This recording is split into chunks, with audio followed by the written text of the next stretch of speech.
Mapagpalang umaga po sa ating lahat. Welcome na ulit sa ating pag-aaral sa umagang ito. It's May 5, entitled God's Word, Our Guide and Counselor. For thou wilt light my candle. The Lord my God will enlighten my darkness. So dito pa lang makikita natin na kinakailangan na maipakita natin ang liwanag ng kanyang kalooban at ito'y magliliwanag sa madilim nating landas.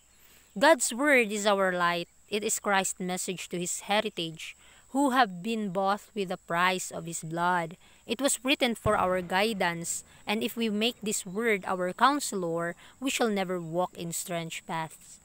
Kapag ang salita ng Diyos ay lumiliwanag sa ating landas, ang mensahe ng ating Panginoon ang siyang naghahari sa ating puso, dahil sa pamamagitan ng kanyang dugo, tayo ay iniligtas ng kanyang kalooban, ng kanyang biyaya, at nasusulat na kung ang salita ng Diyos ay ginawa nating gabayan at tagapagsalita sa ating buhay, tayo ay lalakad sa landas ng katwiran. Our words, whether we are in the home or associating with those outside the home, will be kind, affectionate, and pure. If we study the Word and make it a part of our lives, we shall have a wholesome experience, which will always speak forth the truth.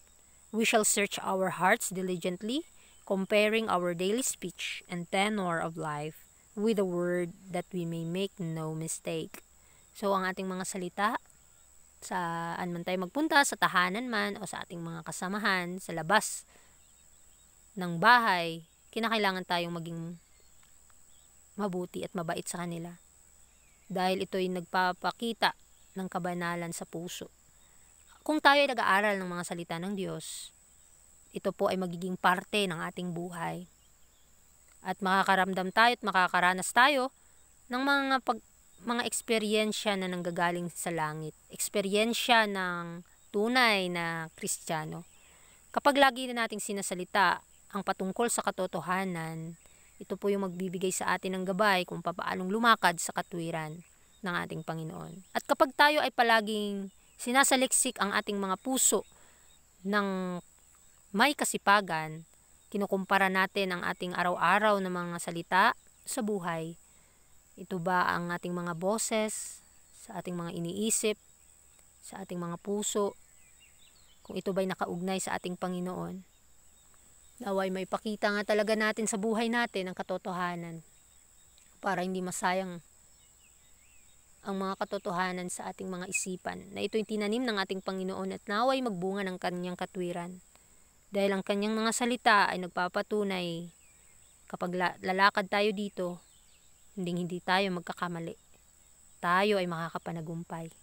There are many in this age of the world who act as if they were at liberty to question the words of the Infinite, to review His decisions and statutes, endorsing, revising, reshaping, and annulling at their pleasure. So maraming mga tao ngayon sa ating mundo na kumikilos sila na naaayon sa kanilang mga gusto dahil meron tayong kalayaan sa paggawa nito. Ngunit ang tanong, natutupad ba ang salita ng Diyos sa ating mga buhay? Nawa ay ating saliksikin ang ating mga sarili. Magdesisyon po tayo kung nakatayo po ba tayo sa pundasyon ng ating pananampalataya. I-endorse natin ang ating mga sarili sa katotohanan at nawa ay mapabuhay ang katwiran ng ating Panginoon upang mamold niya tayo into His image. At tatanggalin ng Panginoon ang lahat ng kadumihan mula sa kasalanan tungo sa katwiran. We are never safe while we are guided by human opinions, but we are safe when we are guided by thus saith the Lord. We cannot trust the salvation of our souls to any lower standard than the decisions of an infallible judge. So nawa ay tingnan natin ating mga sarili kung napabanal ba ito ng kanyang mga salita. Dahil hindi tayo magiging ligtas kapag ginagabayan tayo sa mga tao sa kanilang mga sariling karunungan. Hindi tayo maliligtas nito. Bagkus, tayo po ay gagabayan ng salita ng Diyos kung ano yung nasusulat. Tayo po ay ligtas sa ating mga tinatahak na landas. Hindi tayo makakatiwala sa kaligtasan ng ating kaluluwa sa pinakamababang standarte ng tao o desisyon ng tao. Bagkus, ang ating Panginoong Hesus ang siyang nagbigay ng halimbawa na dapat nating gayahin at sundin. Kahit hindi nakikita ng mga tao ang pagsunod natin sa Panginoon, as long as sino tayo sa harap ng Diyos. Nawa ipakita lamang po natin ang katapatan sa ating Panginoon at proceed na po yan sa labas. Magpuproceed na po yan sa pagpapakita sa mga tao. Dahil ang inuuna ng Panginoon na mapabanal ang ating mga puso't isipan, dahil hindi po yan maitatago. At ito po ang maghahari sa ating buhay. At gagabayan niya tayo sa kanyang katwiran. Nawa ay panghawakan natin ang kanyang pangako. Ang mga doktrina na ating nalalaman, ito po'y tumimo sa ating puso. At ito'y magbibigay sa atin ng tagumpay sa mga huling araw. Those who make God their guide and His word their counselor, behold the lamp of life. God's living oracles guide their feet in straight paths. Those who are thus led do not dare to judge the word of God, but ever hold that His word judges them. Kapag tayo ay ginagabayan ng salita ng Diyos bilang ating mga tagapagsalita sa ating buhay, ang lampara ng buhay ay lumiliwanag sa ating mga daan. At ang buhay ng mga orakulo ng Diyos sa paggabay sa ating mga paa patungo sa katwiran. At kapag tayo ay hindi sasang-ayon sa mga payo ng Diyos, tayo ay mapapahamak sa mga huling araw.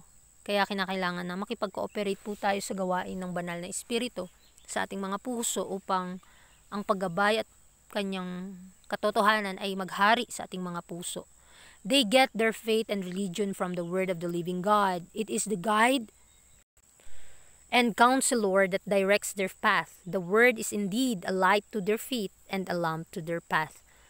Tunay nga na ang salita ng Diyos ang siyang liwanag sa ating mga landas. At kinakailangan natin itong itahakin. At ang mga liwanag na orakulo na buhay na Diyos ay ating panghawakan at ipabatid sa mga taong nasa kadiliman pa.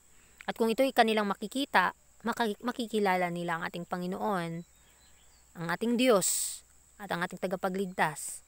Dahil ang katotohanan ay nagpapakita ng kanyang katwiran. Ito po ang magiging gabay natin sa tamang landas ng katotohanan. They walk under the direction of the Father of light, with whom is no variableness, neither shadow of turning. He whose tender mercies are over all his works makes the path of the just as a shining light, which shineth more and more unto the perfect day. Kapag tayo ay lumalakad sa daan ng ating Ama, nagpapakita ito ng kaliwanagan sa ating buhay. Walang makakaharang kahit shadow pa ng kasamaan. At nalalaman natin din dito na kapag ang kanyang awa sa atin ay kumikilos, ang kanyang pag-ibig sa atin ay humahari sa ating mga puso, ito'y magbibigay ng kagalakan at liwanag sa ating mga landas. At ito'y magliliwanag hanggang sa perpektong araw. The Bible is the voice of God to His people. As we study the living oracles, we are to remember that God is speaking to His people out of His Word. If we realize the importance of searching the Scriptures, how much more diligently we would study them. Kung ang salita ng Diyos ay ang Biblia, ito yung buhay na orakulo ng Diyos, atin ba itong pinag-aaralan? Atin bang nakikita sa ating buhay ang kanyang katwiran? Ito'y nagsasalita para sa bayan ng Diyos. Kapag ma-realize natin kung gaano kaimportante ang magsaliksik ng mga kasulatan, how much more kung atin pa itong saliksikin na may kasipagan at may ipakita sa ating buhay ang mga katotohanan na ito'y naghahari sa ating buhay. Kaya tandaan natin, sa buhay natin bilang Kristiyano, mapapansin natin na mahirap sundin kapag sa ating mga sarili lamang dahil maraming mga kalooban ng Diyos na hindi natin nasusunod kung nakadepende lamang tayo sa ating nararamdaman. Kaya kinakailangan na ang salita ng Diyos ang siyang ating gabay at magiging counselor natin sa buhay upang hindi po tayo mapahamak sa landas na ating tinatahak dahil ang landas ng katwiran ang siyang katotohanan at siyang buhay na walang hanggan. Muli, marami pong salamat sa inyong pakikinig and God bless po sa ating lahat.